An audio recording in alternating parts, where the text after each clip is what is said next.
Hi, everyone. Welcome to the 254th episode of Objectively Speaking, formerly the Atlas Society Ask. My name is Lawrence Olivo, Senior Project Manager here at the Atlas Society. Our CEO, Jennifer Grossman, has the week off, but I'm excited to have joined me today Atlas Society Senior Scholars David Kelley and Richard Salsman for a webinar exploring how influential ideas often fail to persuade when their terms are misunderstood, emotionally charged, or used equivocally. David, Richard, thank you for joining me today. Thanks, Lawrence.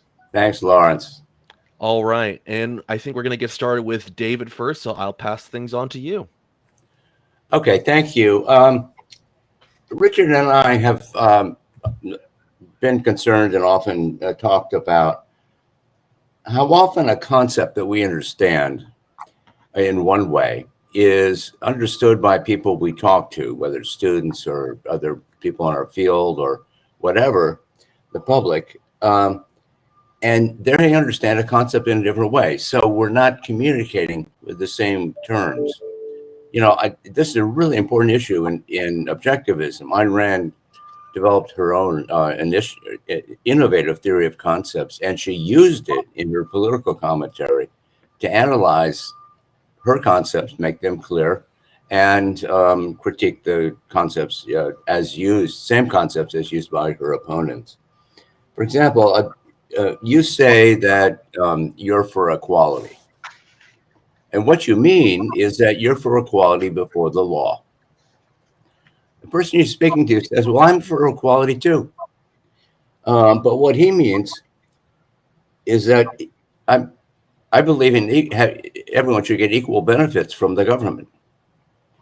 Well, equality here is, you're not talking about the same kind of equality. And so the question is, how do you even get the conversation started when the terms of are muddled between the two of you? So how can you get to the underlying concepts at work? We're going to discuss three concepts. They're all political concepts: rights, capitalism, and equality. And while we're doing that, I hope you will be thinking about cases where you have run into similar problems, and please keep them in mind or make a note of them as we speak. And that's what the question period will be for. We're eager to hear what you have to say. So let me start with the first of our concepts, and that is the concept of individual rights. Okay. Individual rights were a product really of the Enlightenment era. Sorry, the concept goes back a lot farther historically than that, but it was used by kings to say they have a divine right to rule and so forth. In other words, it was not equal rights in any sense, and they were rights governed by the social and political structure. The founders of America drew on a different view, mainly in Britain and somewhat in France, that rights are things that individuals possess in the first place, and they possess them independent of and prior to any government rules. Government should be structured to respect and defend individual rights. But over the course of history, of the last 2 centuries, the concept of rights has been modified by those who believed in the welfare state and in various kinds of government regulations of business. So we have the idea of a right to health care. We have a right for being supported by the government, a right to this, that, and the other thing. These newer quote unquote rights are called welfare rights, and the difference is between the classical and the newer rights is this: the classical rights were rights to freedom of action, rights to life, liberty, property, and the pursuit of happiness. Those impose only negative obligations on others. Don't kill me, don't enslave me or put me in jail for what I say. Don't take my property if I If I own it, it's not yours, and so on and so forth. But the welfare rights do require positive obligations. If I have a right to health care, then who's going to provide that?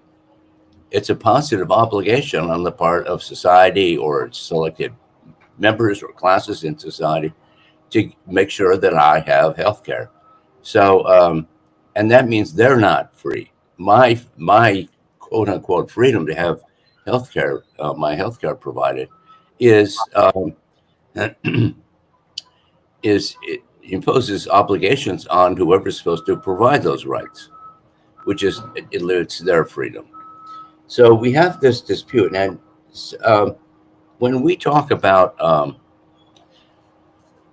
rights, one of the first things we have to do is be clear if the person we're speaking to, or the audience we're writing for, has our concept of rights, the negative rights to freedom of action, or whether they incorporate the newer modern idea of welfare rights to various goods that are provided by someone else. Okay, how do you deal with this?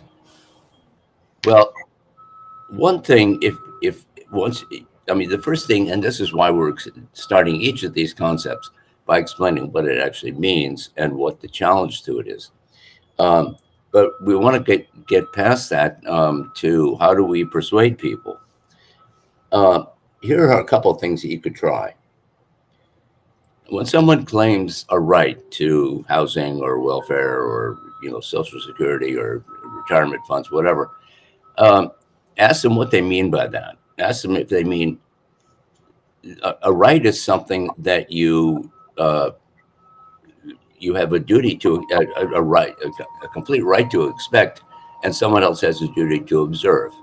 In the case of my liberty rights, everyone in the world can very easily um, respect that right simply by not locking me up or shutting me up. But if I have a right to health care, then someone has to provide it. And so the thing to ask is, what do you mean by right? If I have a right to health care, does that mean you have to provide it or your family? If someone came to your door and said, um, you have an obligation to pay my doctor's bills, I'm here for the check. It would be outrageous for someone to do that. I mean, you might well, if that was a family member or a friend or something, you might, you know, say, okay, listen, I'm glad to help. But in that case, the person would owe you at least some gratitude and thanks for that, because it was not an obligation. But a right is an obligation for others to provide. So that's one way of getting at it, getting at making the challenge to their concept of a welfare right. Um,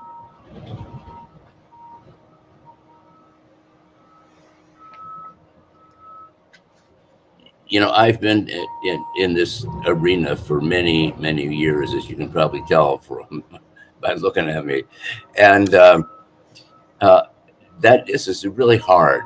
But my fallback position is always, what do you mean by this? How would you define it? How do you understand it? And do you see the difference between my concept of rights and your concept of rights? If not, we're talking past each other. And sometimes that works. People tend to use concepts very casually and not really think about what they mean. But concepts are essential cognitive tools for understanding the world and life in the world and our obligations and rights. So that would help. Uh, I'm afraid I wish I had a better solution, and there probably are some that you've found and thought of. So please raise those in the question period. But next, let's go on to capitalism, which Richard is going to talk about. That is another concept that is often, completely misunderstood. Thanks, David. Before I address this one, as David did before, I want to make some preliminary suggestions about how to think about this and how to come at this. By the way, David and I have thought about way more terms than just rights, capitalism, and later we'll talk more about equality. Altruism is one. Selfishness is one. Progressive. If you say there's a progressive liberal, we're for liberty and we're for progress. Why are these terms being turned into things that are anti-liberal and anti-progressive? So if this session works, David and I are thinking about another session with more concepts, but we just wanted to lay the groundwork here first. Another way we've been talking about it behind the scenes is the difference between connotation and denotation. If something denotes something, it's almost like you look it up in the dictionary and that's it. But connotation is in people's minds. And it's that gap that often gets in the way when we're trying to persuade someone, when we're trying to argue with someone, debate with someone. And that really is what we're trying to focus on here tonight. The title was Selling Tarnished Conceptual Brands. The selling part is we're trying to get at how to sell, persuade, use rhetoric in the good sense of rhetoric, the Aristotelian view, and do so, you could call it polemics, I suppose. But that's the idea. First, these concepts have to be fleshed out, but also the issue of connecting to others in various venues, and the audiences may differ as well. Keep that in mind, that there's often a big difference between a concept denoting something, denotation, versus connotation. David tells me that there's a lot in the philosophic literature on this, but you can just find that in dictionaries. Now, here's another way of looking at it. When people say, that's just semantics, that's just words, that's your definition, not my definition. In philosophy, I believe, David, that's called nominalism. The idea that we just give arbitrary names to things, they don't actually have any objective reference in reality. The kind of questions David asks, which are good ones, because you're reaching out to the other side, namely, well, what is your conception of, in this case, rights? You might also go a little deeper and say, do you believe words and concepts should tie to reality? If they say right from the start, no, there isn't much to go on, except you could have a philosophical discussion about the validity of concepts. But now you're moving beyond a specific context like rights, capitalism, or equality. A couple of other things. Rand always said, define your terms. I noticed in the chat, someone said a proper debate should spend time at the start defining words. Yeah, but if you're in a casual conversation with someone, it can sound a bit didactic to say, stand aside, let me give you my list of definitions before we begin this conversation. So David and I talked about that as well. The issue of what's your venue? Who's the audience? Is it live or a webinar? Is it written or spoken? If it's spoken, is it a speech or is it a dialogue or is it a debate? Are you in a big auditorium where you have time to set out your beginnings, or are you at a cocktail party, or just sitting around a pool with friends? So keep all those things in mind, because context matters as well, and you have to judge your audience. Also, she said, aside from avoiding the logical fallacies, that's an obvious one. She coined some of her own. One of the normal ones, of course, is don't equivocate. Some of you said, what about those who change their definitions in the middle of a debate? Someone wrote, what if you can't pin down a definition with the person you're speaking with? That happens very commonly. And the word for it is equivocation. Namely, in one setting, they'll define it one way, and then 3 sentences later, they'll define it another way. So they're not necessarily against concepts pertaining to reality, but they're so fuzzy about them that they keep switching in the middle of the debate, and often not intentionally. Rand also talked about things like frozen abstractions. Again, a bit technical, but this is the idea that if someone said, I'm trying to be moral here, meaning altruistic, notice they just collapse the two. Instead of altruism being one of maybe 4 or 5 different possible ethical codes, they just assume that's the only one. So that often comes up in debate. Beware of people collapsing a generic term and the differentiate. Package deals is another one. People packaging together 2 separate things. Somebody asked in the chat, what about those who combine seemingly opposite ideas like market socialism?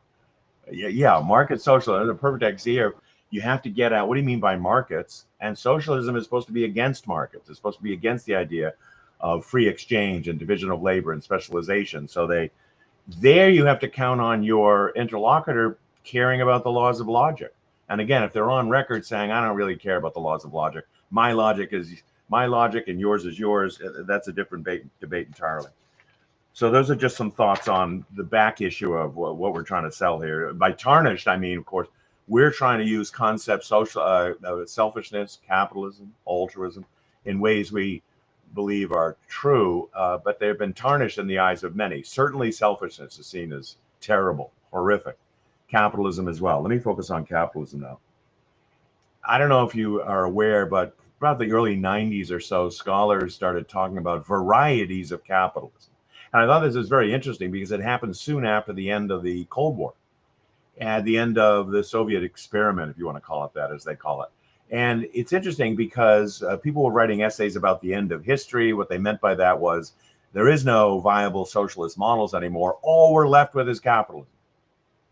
But they didn't like capitalism. They didn't like this result.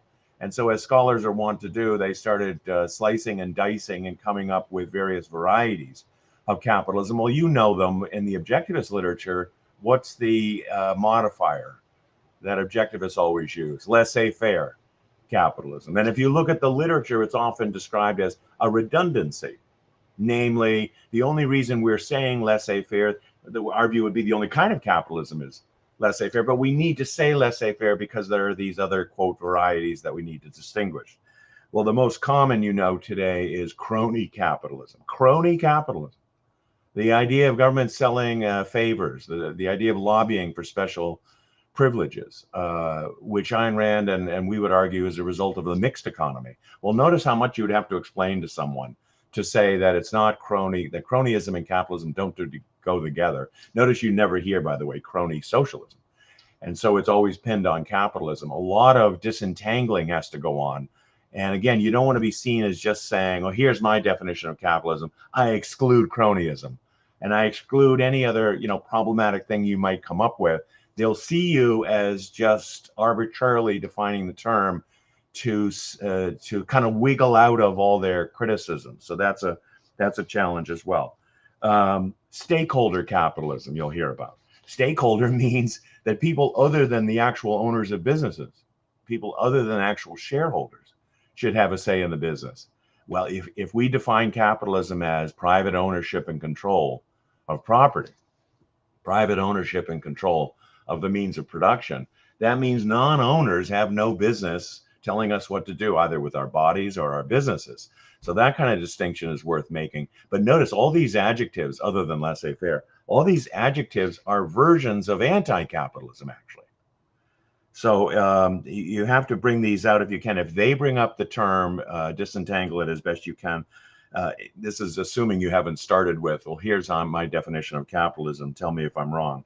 Another one, anarcho-capitalism, the idea that no state goes with capitalism. That's not the objectivist view, but you'll hear that a lot. Probably the most egregious, state capitalism. Some people will describe China today as state capitalism, the state heavily determining investment and spending and other things. And of course, that it's not that capitalism is stateless. It has a state. It has a constitutionally limited state. But the idea of state capitalism is also a contradiction in terms. Welfare capitalism is another one. I counted in my book, I have a chapter on varieties of capitalism. I counted more than 30 versions circulating today. So that shows you the kind of conceptual confusion that exists on capitalism. Now, I have found that the root, most common thing to look for is, and this is in the name, of course, they'll say that capitalism is the system of, by, and for capitalists. And it's perfectly understandable why they would go there. You know, like in Britain, the Labour Party exists, right? A party specifically for labor. There's no capitalist party, but everybody knows that the Labour Party is not like representative of all people in Britain. It's just representative of this Labour Party. That's how most people think of capitalism. And I've written on the origins of the word itself, which is interesting. It only began actually 1850s or so. Prior to that, capital as a concept was known. Capitalist as someone who owns capital was known. But the idea of an ism It's very interesting. The idea that it's a system didn't arise until the mid 1850s. And by the way, coined by socialists. So it was coined by critics who thought that these players, these capitalists, were exploitative. So the whole concept began with the idea that this is a bad system. This is an exploitative system. Now, as she did with selfishness, you know, that Ayn Rand in Capitalism, the Unknown Ideal, just took the word and said, I'm going with this. I'm defending this. It's obviously not the system, she said, of by and for capitalists at the expense of others, but a very bold move if you think about it in both cases. The virtue of selfishness and Capitalism, the Unknown Ideal, both arriving in the 60s. This is Ayn Rand kind of sending the message that don't abandon these terms. That's one thing. But then the question is, okay, how do you convey them without being categorized as a monster? Because that's how the concepts have been mangled by our predecessors.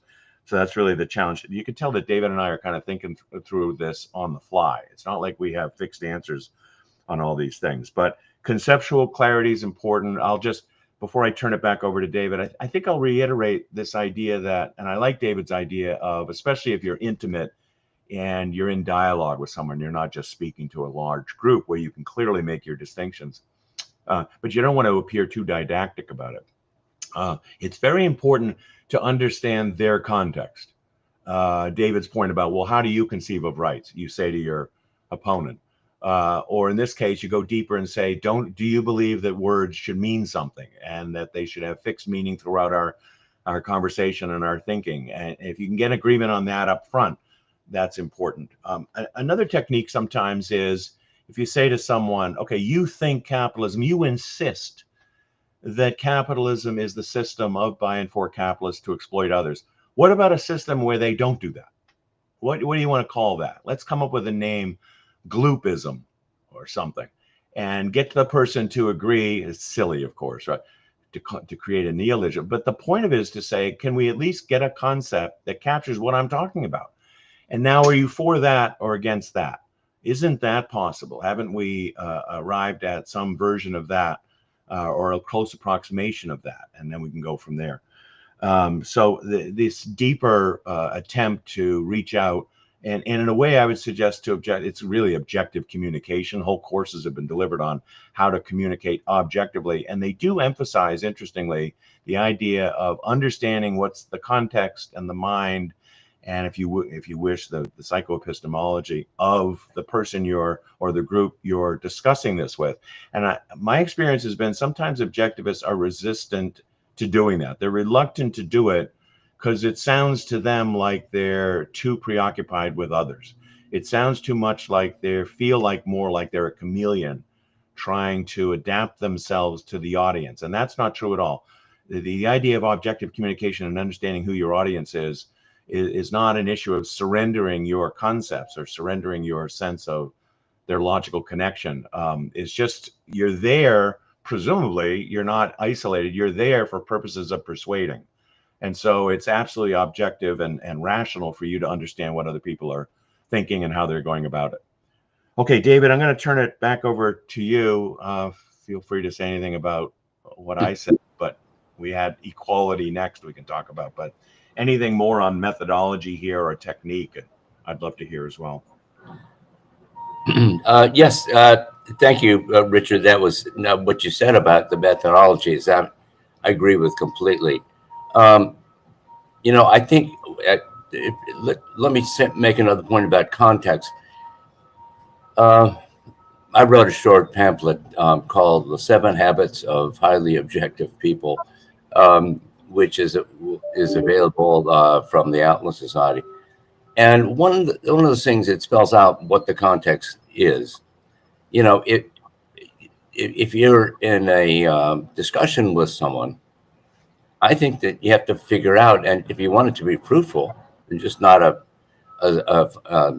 boxing match, then find out first of all what the person believes and what the wider context of that belief system is. Because if you don't, you won't be able to talk to that person, and you've got to know that before you can tailor what you say to hopefully get at, a point that that person will listen to and hear. A lot of people don't hear what they don't understand or disagree with. So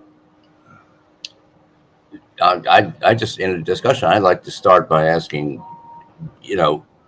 tell me about your thoughts on this, and then take it from there. And that's very different from a debate.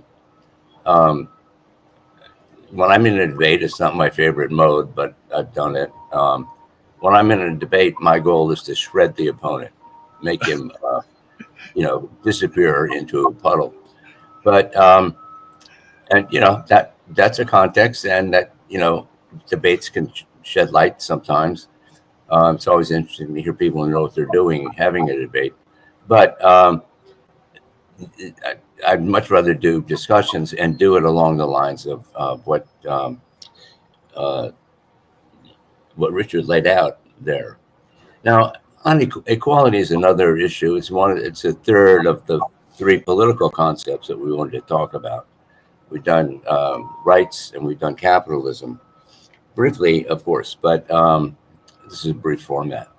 So the equality is, it's actually somewhat at least as complicated an issue as capitalism or rights, because there are different kinds of equality that have been in play, both in theory and in practice. I'm going to start with something that I know Richard has written about and may want to elaborate on, but a common distinction among theorists of types of equality is one, there's humans are equal in basic rights and in not equal in talent or outcome or appearance or wealth. They are equally human beings, and any rights that attach to human beings as humans apply to all people. Then there is equality before the law, which is closely associated because we live under a system of law, and equality before the law is really the application of that basic principle of individual equality of rights to a social system. The third level is what's called equality of opportunity, which goes beyond equality before the law, because if someone's from a very poor family, equality of opportunities is used to argue that person should get help in education. Rich kids go to kids who are children of rich parents go to private schools or fancy schools or suburban schools that have been selected by wealthy people because of the education system. And so that there's an element of equalizing in that. But the final step of that would be equality of outcome, equality of result. And, the extreme case, we all have the same income. Is, of course, to achieve that, you have to have an active state taking from those who produce more and giving to those who produce less. And the extreme, some of you may have seen a satirical video. It's actually a short story by Kurt Vonnegut called Harrison Bergeron, in which the government declared equality as a right, and so it handicapped people who, an elegant dancer had weights hung around her so she couldn't, she had to perform with all these impediments. A smart guy, a scientist, had to wear earphones that gave off a buzz every once in a while that destroyed his concentration. And this is intended to be so ridiculous, but equality of opportunity, or equality of result, has sometimes led to, things almost as bad as this. So, Richard, you've written about equality as well, and that those four levels I mentioned. Yeah. Are they? Would you add anything to that? Yeah, when I teach issues of justice and equality, it's amazing to me how many students just collapse the word that the word equality. One is they're favorable toward it, but when you ask them what they mean by it, it's a melange of these four things.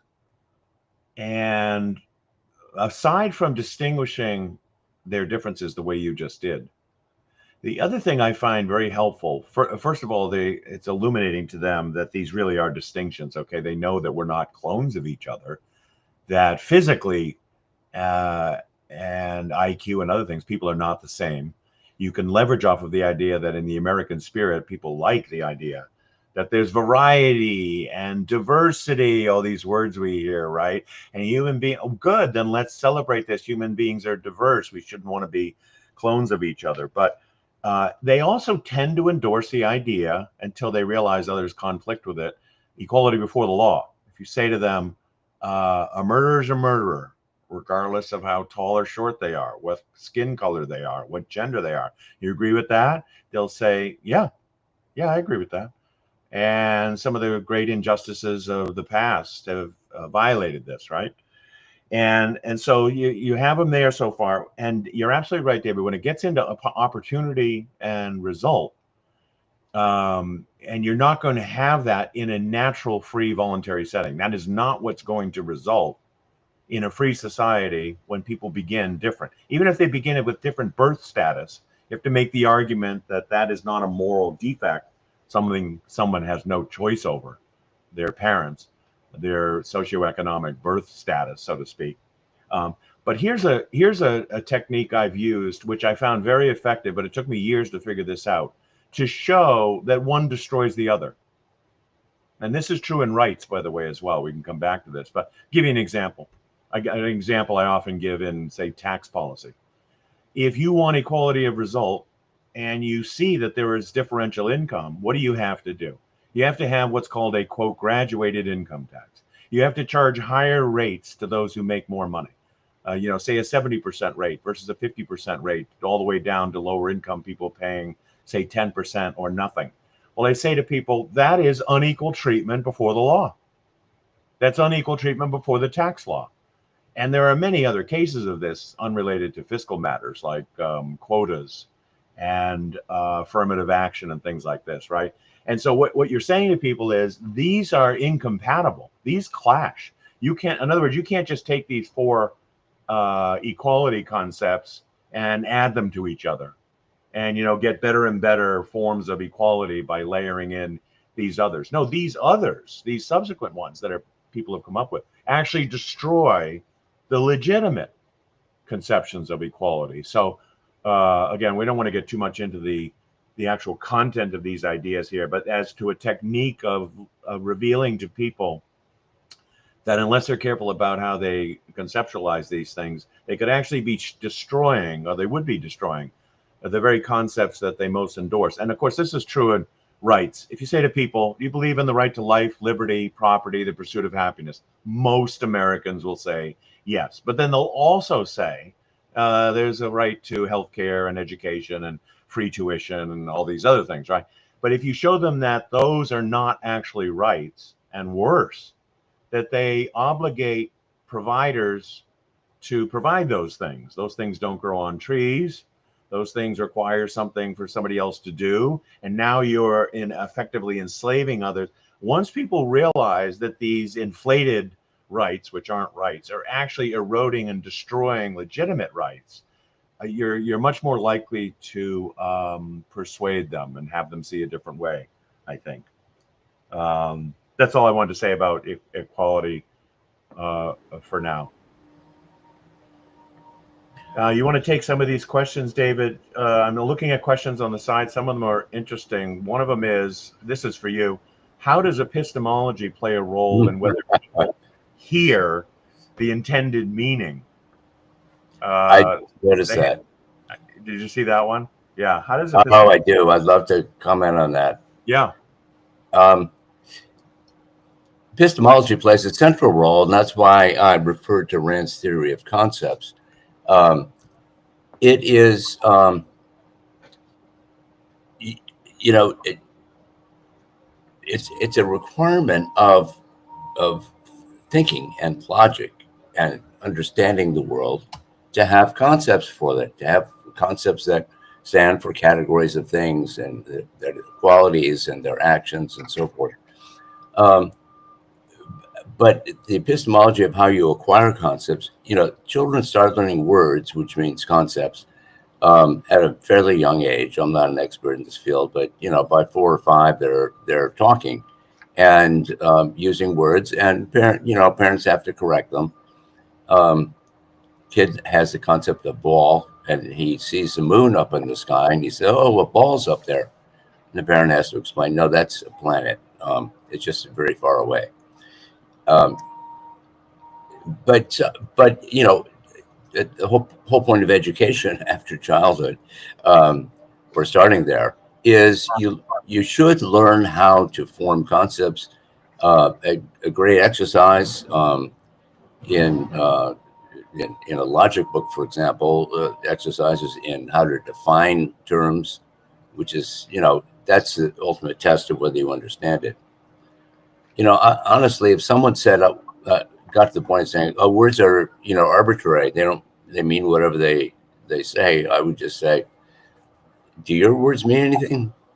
And if the person will go as far as say, "Yeah, I don't think they mean anything," um, that for me, that's the end of the conversation. This person, that's not worth, you know, like who's that song, The Gambler? Know when to fold them. Know when to fold them. Yeah, that's an important aspect of understanding the context. Um, so I think as an educator, that and I am the author of a logic textbook, and I taught the subject for some years, that teaching students how to use words with in relationship to reality to mean something and know what they mean is a crucial skill. So that's my one of my strongest feelings as an epistemologist. There's a one from Alan Turner is asking, some people argue that we shouldn't use the term capitalism. I'm taking this one because it's capitalism. Since it originates with Marx, it actually originates with another socialist, but that's not a big deal. Louis Blanc, a Frenchman. Did people like Rand properly take the term away from the left? Thoughts on using free market instead? Let me take the last one first. I used to do this. I used to say free enterprise or free market. It's something conservatives tend to do. They term capitalism, I think they resist, not because they think its origins are in socialism. I don't think that's the reason. I think they're uncomfortable with, and this would be a socialist would be uncomfortable with this, but the conservatives are too, with the idea that there is this unique class of brainiacs and brilliant people like Elon Musk or Henry Ford or Carnegie, who really are drivers of the system. That it is not the common man actually that makes great prosperity possible. So if they think the ism is a system that benefits that group, they're reluctant on, say, populist grounds to come out for that. But the other thing is, I think the point Rand makes is very good. She defines. She says capitalism is a social system based on the recognition of individual rights. So notice she doesn't say economic system. So she has and I think this is right actually. She has a broader conception of it than just markets, than just enterprise. And if you just leave it as, no, it's market exchange, or I've actually heard some people say every culture has capital. So in essence, every culture is capitalist, is a capitalist system. Well, no, not if they don't have freedom, not if they don't have private property, not if they don't have the sanctity of contract. So all those things that go with capitalism are important. And as to the terminology, anyone, I don't know who it is, the first person who ever characterized selfishness as running roughshod over others, you could say, well, since they did that, I'm never going to use the word. Or you can try to revive the word and give it the status it deserves and make this distinction that people are collapsing perfectly rational, self-interested behavior that harms no one with behavior that's monstrous. So I wanted to mention another part, this is more epistemology, David, but it relates to capitalism. Be aware of this as well, because subjectivists do this too sometimes. You have to be careful. Suppose you say to someone, socialism is terrible, look at the Soviet Union. And what do they typically say? That wasn't real socialism. And that wasn't socialism as, put in Blueprint by Marx, which he never did put in Blueprint. Right. So the next time it'll be done well. Or AOC, democratic socialism. As long as it's not forced, if we vote for it, it'll work. It might work, or it'll at least be accepted. But go the other way too. You're talking with someone, you're defending capitalism, and they say, what about the robber barons? What about those railroad guys who paid off congressmen to get, land for nothing, and then blah, blah, blah. And what do we say? What do we say? Objective. That wasn't real capitalism. That was this mixed economy. So the matrix, the kind of a 2x2 matrix you have to have in your mind is capitalism, theory and practice. Socialism, theory and practice. So there's a theory behind both of them. And there's a practice or a history that each has. That's even more difficult for some people to disentangle the actual history of it. When did it begin? When did it end? What are its essence? But what you don't want to do is mix categories. You don't want the socialist to say, well, in theory, my socialism is just fine, and your robber barons are terrible, so I win the argument. But neither do we want to say, by mixing the categories, your socialism is just this Soviet version, and our theory of capitalism is X, if you get what I'm saying. So it's often helpful, and you'll persuade more.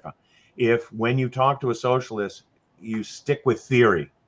That may sound weird, but what you say, what is your actual theory of socialism? Is it public ownership of the means of production? Well, mine's private ownership of the means of production. What about social rights? What about the civil rights? And you're not looking at cases yet. And then when you talk about cases, just stick to cases. That can also be like if someone says to you, well, you claim you're for laissez-faire capitalism. You got any examples? What is how did Ayn Rand put it? The closest approximation to what I'm talking about is 18th century America, say in America and Britain. Remember, she used to say it that way. So that's very helpful. You don't want to say, as she sometimes say, you don't want to say to people, it's never been tried, this pure capitalism. We've never had it, because now you start sounding Platonic. You don't want to sound as if this theoretical ideal you have is unreachable. That's not true. It has been, the framing of closely approximated is a good one. And then looking for actual cases. I often do this, by the way, with anarcho-capitalists. When I'm trying to convince my libertarian friends not to be anarchists, I'll ask them, I say, give me an example of anarchy of any sustained and lasting success. And there's surprisingly very few cases that they can point to. So there's a case where they're theorizing all states must be statist. That's the frozen abstraction we need to disentangle and melt away, but then move to cases. It's perfectly okay to say to someone, could you please give me an example of what you're idealizing? I'll stop there. I wanted to pick up on a couple of the questions. There's so many really good ones. It's hard to choose. But I wanted to address the one that asked, let me just see. Yes, Alan Turner, the biggest issue, how can one advocate for rational ideas when another is reacting emotionally rather than rationally? Well, I think I understand it, and it happens a lot. But emotions are not completely divorced from thoughts. They are, in my view anyway, and I think this is something objectivists would agree as part of the philosophy, that what you feel about a given subject is automatic. It's a feeling, but it's based on certain thoughts that you have, premises that you've accepted. For example, I look at a Jaguar XJ and I say, oh my God, what a car. I wish I had one. And I look at a rusted old pickup truck, and I say no. But an environmentalist might say, "Oh, that Jaguar is awful. It's got, I hate this. I just hate the sight of these things on the street. They're using up gas, they're polluting the atmosphere, and they're a luxury thing. Only rich people can afford them." So, what you feel about something may it always reflects some attitude that can be addressed, but it's much harder when an idea that you are dealing with is embedded in someone's emotions. So I will suggest something that doesn't always work, but using a kind of counterexample emotionally. For example, on the issue of equality, if I ask someone who's, say, happily married, did you choose your wife by random? Just she was, a bunch of equal women out here. Was it accidental?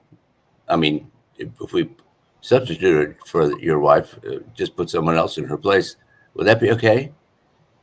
Well, no, because that's way too personal a relationship, and it's very selective, and it's on top of it, we just, many aspects of it are private.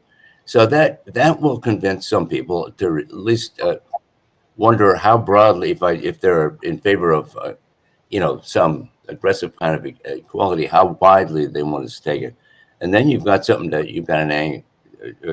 you can get your hands on and push a little further. Yeah. Jackson Sinclair asks a good one.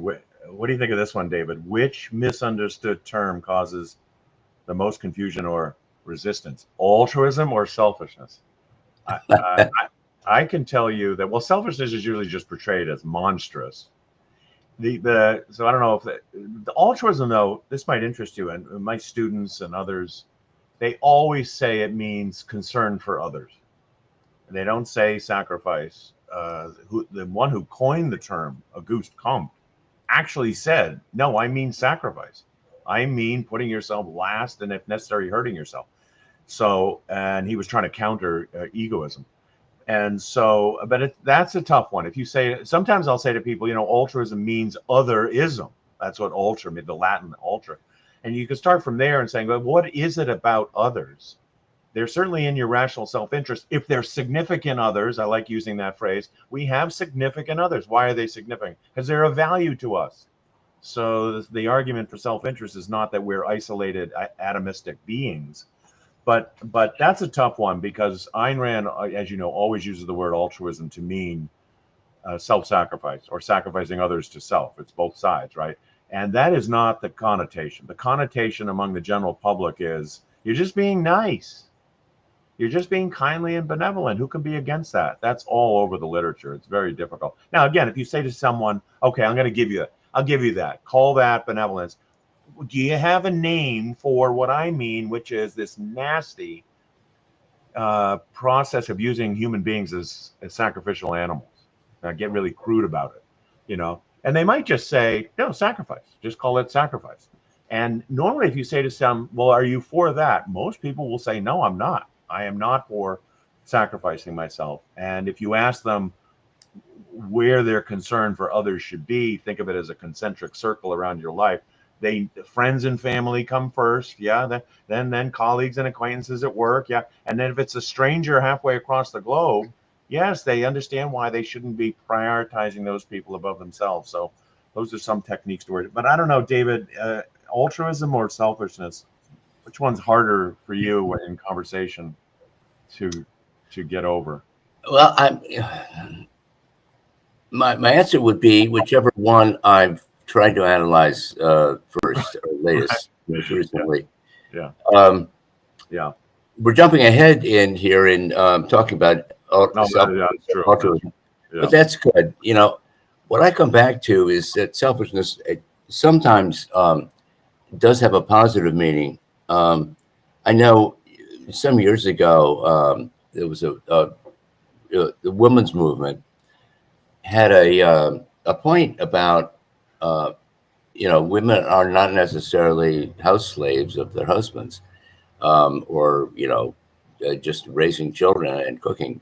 No, they have careers. They're as talented as men, and they should follow their, whatever career interest they have.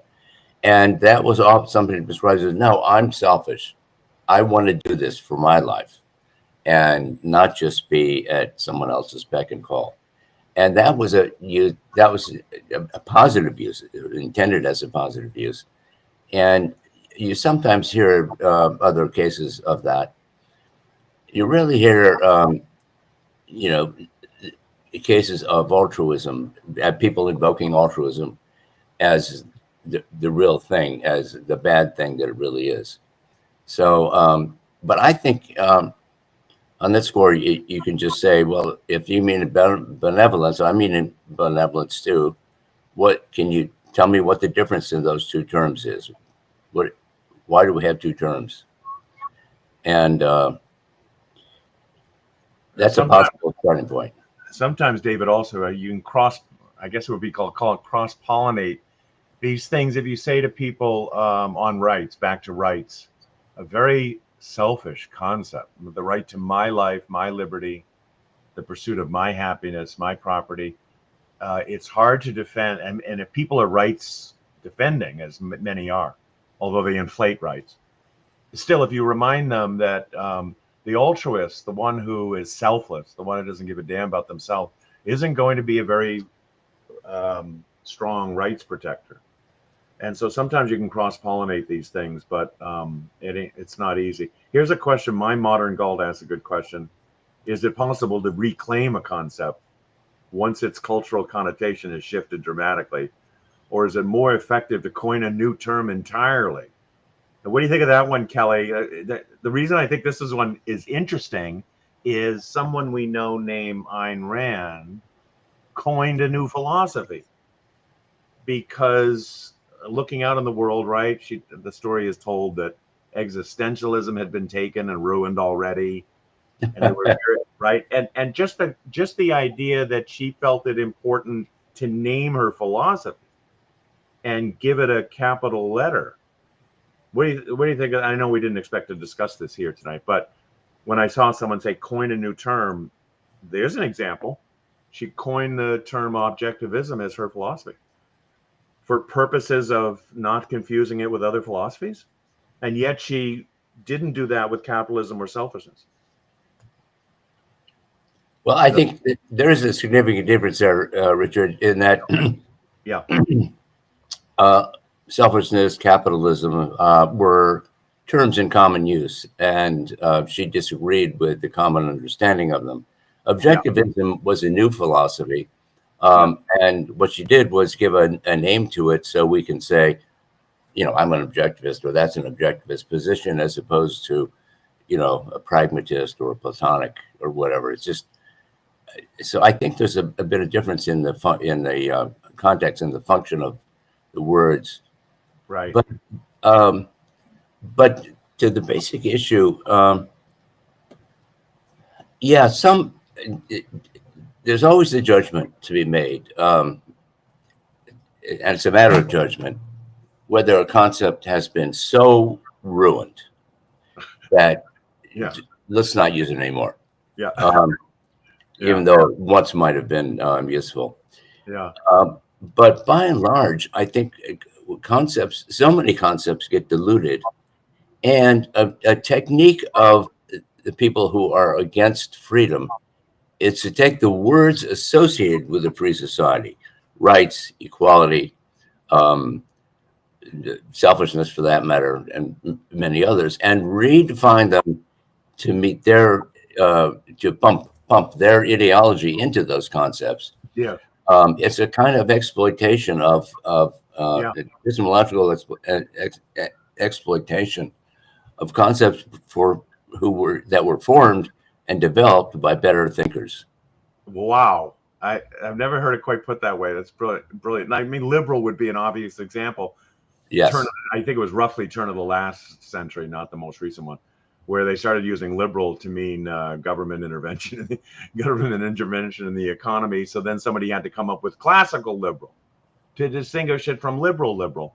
And then they said, David, you and I are old enough to remember, they so ruined that term that in the late 80s with Michael Dukakis and others, they started calling it the L word.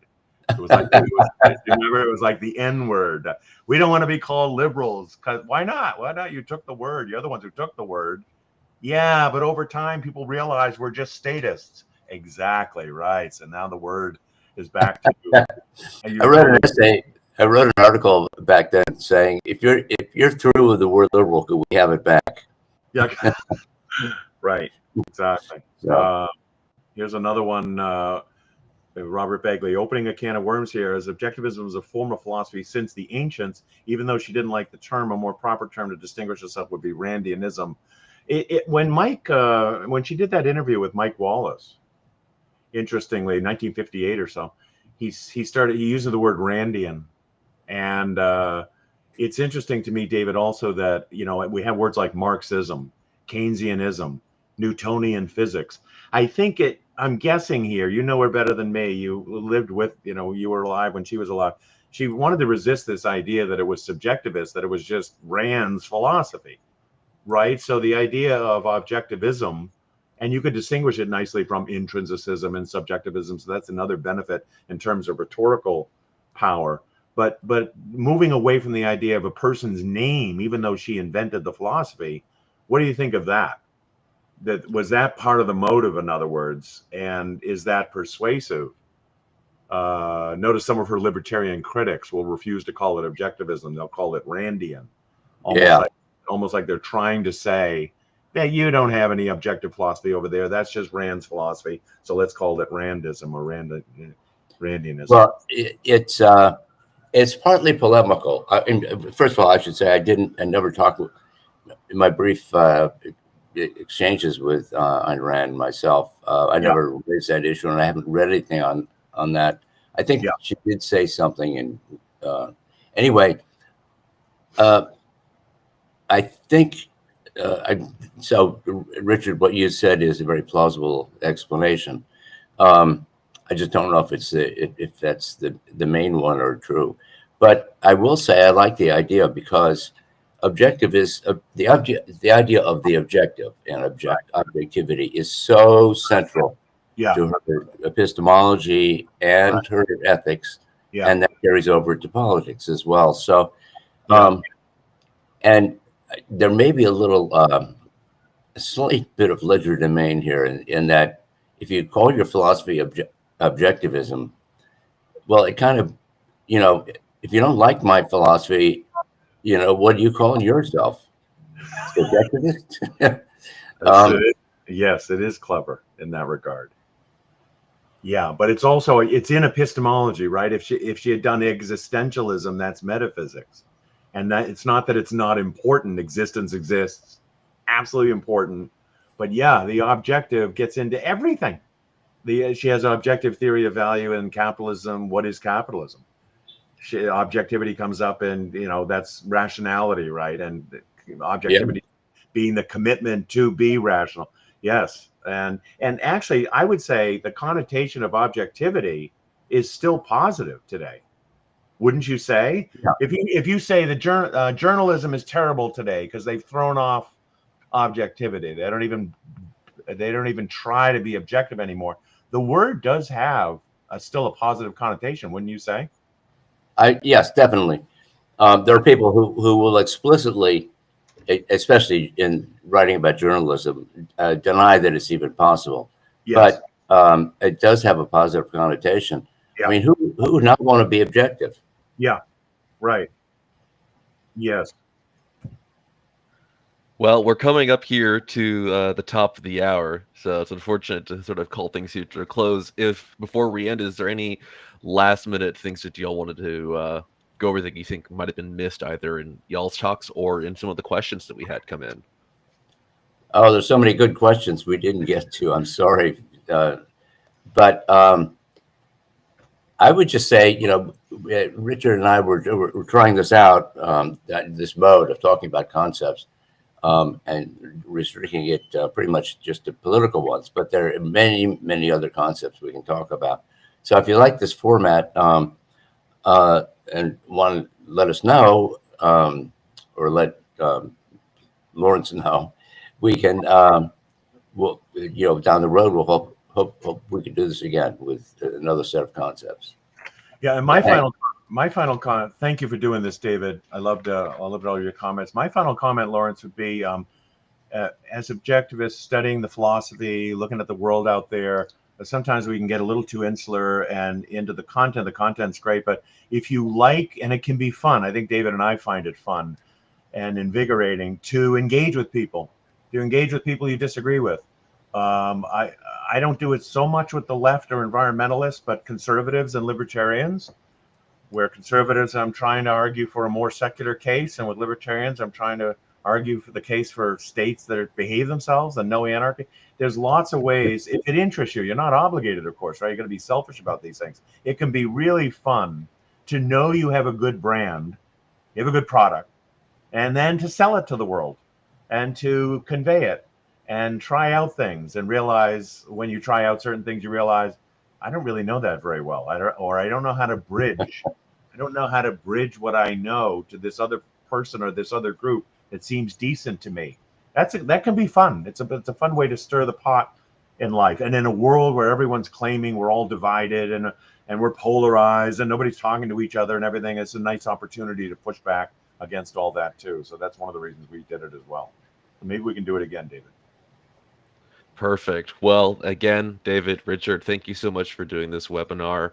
It was a lot of fun to hear y'all talk about this, and I think we had a lot of really good questions come in. Again, it's there's not enough time to go over all the questions, but for those of you watching at home, if you enjoyed this, please let us know. And if you would like to explore these questions and if you in person with David or Richard, 2 weeks from now, Galt's Gulch 2025 in Austin, Texas is coming up. So you could see them live in person then.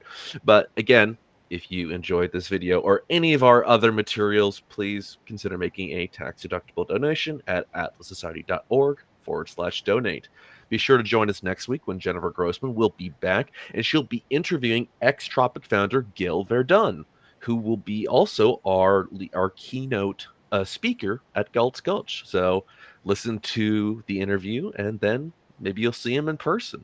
So again, David, Richard, thank you so much for doing this. We'll see you all again next time. Thank you. Thanks, everyone. Thanks, David. Thanks, Lawrence.